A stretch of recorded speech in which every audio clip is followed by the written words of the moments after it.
Hello my lovely students. आज हम लोग देखने जा रहे हैं next part of the Indian history. First part में हमने वेरियस कंसेप्ट को देखा था, जिसमें हम लोग Palaeolithic age, Mesolithic age, Neolithic age को समझे थे। चालकोलिथिक एज और ब्रोंज एज को भी मैंने शॉर्ट समरी के थ्रू समझाया था। आज हम लोग इसी सीरीज़ को आगे बढ़ाते हुए वेरियस कंसेप्ट जो कि रिलेटेड होगा वेदास से, जो कि रिलेटेड होगा महाजनपद से और Mauryan dynasty and another beautiful dynasty से रिलेटेड होगा, जो कि अपने आप में भी बहुत ज़्यादा इंपॉर्टेंट रोल प्ले करते हैं और ये ग्लोरियस थिंग्स को भी दर्शाते हैं। स्टूडेंट्स, आप लोग चाहें तो इसे पेन और पेपर के साथ आप नोट डाउन भी कर सकते हैं। चलिए समझते हैं एक एक करके सभी टॉपिक को। इस सीरीज में स्टूडेंट हम लोग समझेंगे कि वैदिक पीरियड क्या होता है, मौर्यन एम्पायर क्या है था, गुप्ता एम्पायर क्या था और ये सभी का सिग्निफिकेंट पोर्शन। पिछले वीडियो में हमने इंडस वैली सिविलाइजेशन तक के कंसेप्ट को देखा था, जिसमें हम लोग वेरियस कंसेप्ट को जैसे कि urban planning, drainage system and other impressive granary के बारे में भी समझे थे। आज हम लोग समझने जा रहे हैं वैदिक पीरियड को। वैदिक पीरियड में जैसा कि आप यहाँ पर देख सकते हैं कि वैदिक पीरियड में जैसे कि नाम सजेस्ट कर रहा है कि इसमें कहीं ना कहीं वेद से रिलेटेड आपको चीज़ें देखने को मिलेगी। वेद आपने ज़रूर सुना होगा कभी ना कभी अपने पेरेंट्स के थ्रू। चलिए समझते हैं एक एक करके कि ये सबसे पहले ये इसका जो फॉर्मेशन है वो 1500 BCE से 500 BCE में देखने को मिला है। क्या इसका फॉर्मेशन दिया है 1500 BCE टू 500 BCE। BCE के बारे में हमने पिछले वीडियो में समझा था। अब हम लोग समझेंगे कि इसमें क्या क्या आपको मिल जाएगा। सैक्रेड टेक्स्ट मिलेंगे, यानी पवित्र जितने भी चीज़ें लिखी गई है सभी चीज़ें मिलेंगे। स्पिरिचुअल और कल्चरल फाउंडेशन आपको मिलेगा in the ancient India. Indirectly क्या होगा, ये कहीं ना कहीं इंडियन सोसाइटी से रिलेटेड है और ये डिफरेंट डिफरेंट एस्पेक्ट को भी आपको दर्शाएगा। जिसमें सबसे पहला जो नाम आता है, इसमें 4 वेदा के बारे में बताया गया। कितने वेदा के बारे में? 4 वेदा, जिसे हम लोग लिम्ब ऑफ द वेदा भी कहते हैं। फर्स्ट वेदा है ऋग वेदा, फिर है आपका साम वेद, फिर है यजुर्वेद और लास्ट में आपका आएगा अथर्ववेद। अथर्ववेद, ये 4 वेदा जो है स्टूडेंट्स, ये अपने आप में ही बहुत ज़्यादा इंपॉर्टेंट रोल प्ले करते हैं। एक एक करके ये सभी वेदास को हम लोग समझ लेते हैं। सबसे पहला है जो वेदास में टॉपिक है वो है ऋग्वेद। ऋग्वेद का इंपॉर्टेंस ये है कि इसे हम लोग रिसाइटमेंट टाइम भी कहते हैं। क्या कहते हैं? रिसाइटमेंट। यहाँ पे आपको रिटेन टेक्स्ट नहीं मिलेगा। यहाँ पे आपको रिटेन टेक्स्ट नॉट अवेलेबल, यहाँ पे नहीं मिलेगा। यहाँ पे लोग क्या करते हैं, इसे हम लोग श्रुति लिटरेचर भी कहते हैं। क्या कहते हैं? श्रुति लिटरेचर। क्यों? क्योंकि यहाँ पर जो भी चीज़ें बताई गई वो लोग सुन करके आपस में एक व्यक्ति से दूसरे व्यक्ति में पास करते हैं। जैसे ये कोई पर्सन 1 है तो इन्होंने पर्सन 2 को वो सभी चीज़ें बताई। तो इस कारण से ऋग्वेद जो है वो अनरिटन टेक्स्ट है, जिसमें से ऋग्वेद में आपका टोटल 10 सब वेदास है, जिसमें 10th जो वेदा है स्टूडेंट, 10 जो लिम्ब है उसका वो मॉडर्न वे में लिखा गया है। ठीक है, मॉडर्न वे टाइम का है। नेक्स्ट हम लोग समझते हैं सामवेद। जैसे कि ऋग्वेद में क्या था कि कर्म कांड के बारे में बताया गया कि जो जैसे कोई भी हवन है तो ये हवन को ऐसे करना है, इसमें ये चढ़ाना है, ऐसे जल देना है, दूध देना है, ये सब सभी चीज़ें आपको बताया गया है, अक्षत देना है। तो लेकिन वो सब चीज़ें लिखी भी नहीं थी।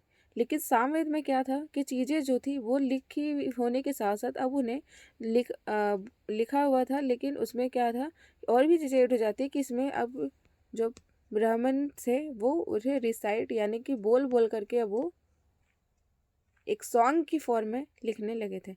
यानी आपका क्या था, ऋग्वेदा जो था वो आपका सॉन्ग के वेद में सॉन्ग की तरह वो लिखा जाने लगा, है ना। ऋग्वेद सामवेद में क्या है,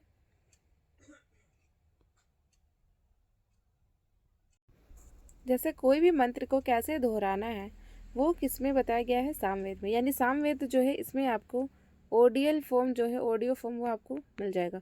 यानी जैसे कि ओम भूर्भुवः स्वः जो है ये गायत्री मंत्र है। गायत्री मंत्र को बताया गया था ऋग्वेद में, लेकिन उसे एक तरह से बोल करके कैसे समझाया गया था, किस तरह से रिसाइट करना है, इस तरह से हमें उसे बोलना है, वो था सामवेद में, है ना। सामवेद, सामवेद में आप इसे सॉन्ग से भी आप ट्रिक है कि सॉन्ग से भी आप याद कर सकते हैं। आई hope you got clear this point. अब हम लोग समझते हैं यजुर्वेद। क्या था आपका? यजुर्वेद। यजुर्वेद में जैसे कि अगर कहीं हवन होना है तो उस हवन कुंड की लंबाई कितनी होगी, उसका लेंथ कितना होगा, उसकी चौड़ाई कितनी होगी, विड्थ कितना होगा, वो सभी चीज़ें, यानी मेज़रमेंट से रिलेटेड कोई भी चीज़ आपका आएगा, किससे रिलेटेड? मेज़रमेंट। तो फिर आपका वो किस में इंक्लूड होगा? यजुर्वेद में। यजुर्वेद के बाद आपका आएगा अथर्ववेद, जो कि लास्ट वेद है। अथर्ववेद में क्या आपका है कि इसमें जितने भी आप देखते होंगे मैजिक चार्म्स, क्या मिल जाएंगे आपको यहाँ पे? मैजिक स्पेल्स, जैसे तंत्र विद्या आपने सुना होगा, तंत्र आपने सुना होगा कि किसी कोई भी चीज़, अगर मेडिसिन के बारे में भी यहाँ पे बताया गया है, ट्रीटेबल मेडिसिन, ये सभी चीज़ें जो भी है वो आपको इसी अथर्ववेदा में देखने को मिल जाएगी। आई hope you got clear this point. हम लोग समझते हैं इसे मौर्यन पीरियड के बारे में। मौर्यन एम्पायर जो है वो अपने आप में भी बहुत ज़्यादा सिग्निफिकेंट रोल प्ले करता है स्टूडेंट्स। इसमें क्या है कि बहुत सारे डिफरेंट डिफरेंट कंसेप्ट को हम लोग देखेंगे। इसका जो राइन है वो आप यहाँ पे देख सकते हैं कि राइन का जो फॉर्मेशन है वो 322 से लेकर के 185 BC के बीच में देखा गया है। और इसमें सबसे प्रमुख जो राजा है, जो सबसे इम्पोर्टेंट जो रूलर है वो कौन है? चंद्रगुप्त मौर्य। बोला जाता है कि इन्होंने धनानंद यानी नंद वंश को हटा करके मौर्य वंश की स्थापना की। ठीक है, इनके साथ एक इनके जो गुरु थे वो थे चाणक्य। कौन थे? चाणक्य। चाणक्य को डिफरेंट डिफरेंट नाम से भी और डिफरेंट डिफरेंट नाम से जाना जाता था, जिसमें पहला नाम है विष्णुगुप्त, ये इन्हीं का नाम है। चाणक्य इनके पिता का नाम है, इसलिए इनका नाम जो है वो चाणक्य रखा गया था। अपने पिता से ही इनका नाम मिलता जुलता है। विष्णुगुप्त, चाणक्य, ये सब कभी भी बोला जाएगा तो वो आपको इन्हीं के फॉर्म में आपको समझना है। कौटिल्य भी इनका एक नाम रहा है। क्या नाम रहा है? कौटिल्य।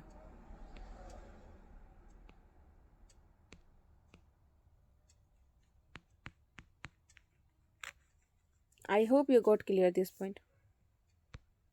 अब हम लोग समझते हैं डिफरेंट डिफरेंट कंसेप्ट जो कि मौर्य से रिलेटेड है। जैसा कि आप यहाँ देख सकते हैं कि मौर्यन डायनेस्टी जो है वो यूनिटी ऑफ स्ट्रेंथ और दोनों में विश्वास रखने वाला डायनेस्टी था। यानी मौर्यन डायनेस्टी में बहुत सारे डिफरेंट डिफरेंट राजा है। जैसे फर्स्ट राजा का नाम हमने बताया चंद्रगुप्त मौर्य। सेकेंड राजा जो थे वो थे बिंदुसारा। कौन थे? बिंदुसारा। फिर नेक्स्ट राजा जो थे वो थे अशोका। चंद्रगुप्त मौर्य जो थे वो बहुत सारे टेक्निक का यूज़ करके उन्होंने अपने आसपास के जितने भी रूलर हैं उनको अपने अंदर मर्ज किया था, जिसमें उन्होंने फर्स्ट टेक्निक का यूज किया था मैरिज अलायंस। क्या किया था? मैरिज अलायंस, यानी बहुत सारे मैरिज अलायंस के थ्रू, यानी बहुत सारी शादियाँ करके उन्होंने पंजाब में एक रूलर के साथ उन्होंने उनकी बेटी का से साथ शादी करके उन्होंने वहाँ पर मैरिज अलायंस के थ्रू अपनी जितनी भी एक्टिविटीज़ है अपने रूल की वो उसे बढ़ाया।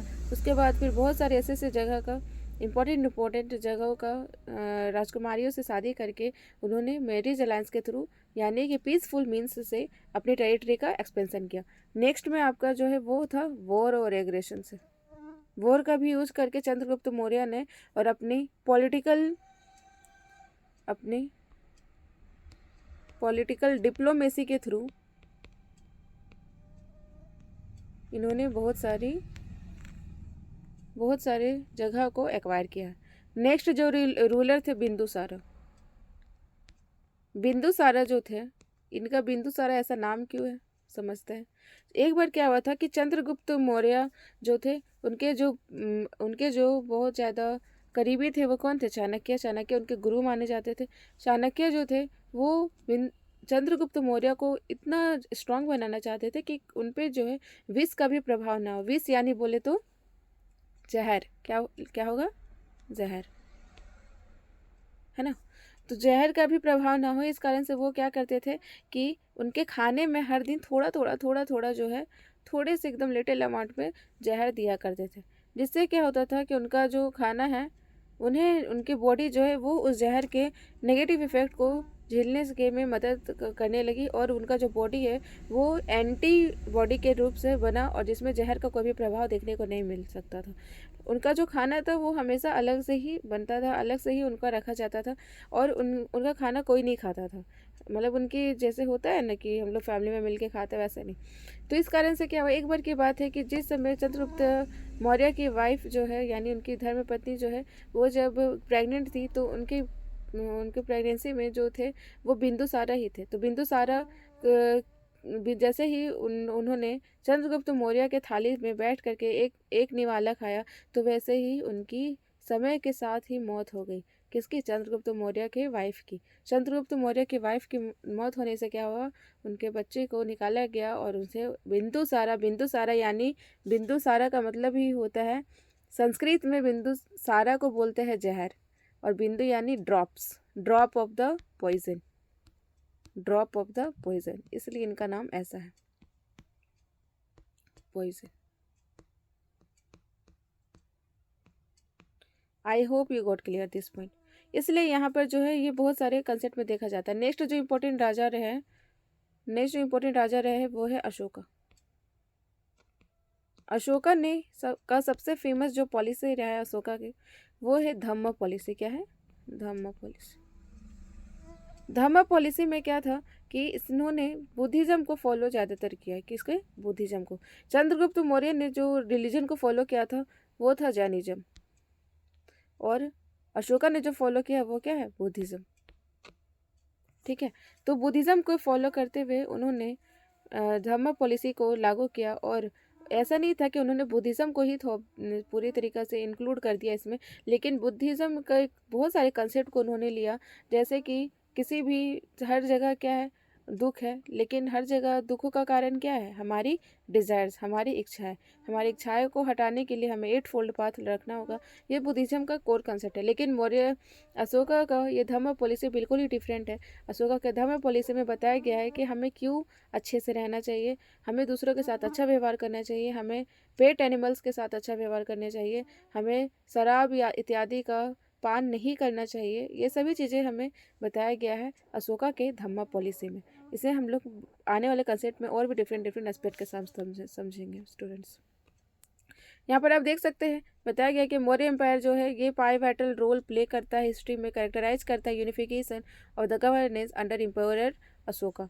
यानी इम्पेरर अशोका के बारे में यहाँ पर आपको बताया गया कि अशोका के धम्म पॉलिसी के कारण बहुत सारे इंटीग्रेशन ऑफ द कंट्री के देखा जा सकता है। इसमें क्या होता है, हम लोग पीस को प्रमोट करते हैं, वेलफेयर, कल्याण को, जन कल्याण को, और Buddhism across the world, Buddhism across जितना भी बुद्धिज़्म आपका अभी आपने देखा होगा कि तिब्बत में, चाइना में, या फिर और भी जगह जो साउथ ईस्ट एशिया में, वहाँ पे बुद्धिज़्म बहुत ज़्यादा फ्लरिश है।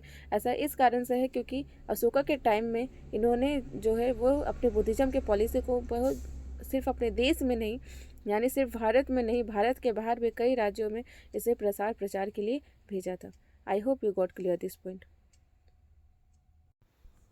नेक्स्ट वीडियो में स्टूडेंट्स हम लोग इसके आने वाले कंसेप्ट को देखेंगे, जिसमें हम लोग गुप्ता एम्पायर और वेरियस एम्पायर जो कि मेडाइवल इंडिया से रिलेटेड है उनके बारे में भी समझेंगे। मेडाइवल इंडिया का इंट्रोडक्शन देखेंगे। अगर आपको ये सेक्शन अच्छा लगा then please like and subscribe for more such content, and here is the barcode available.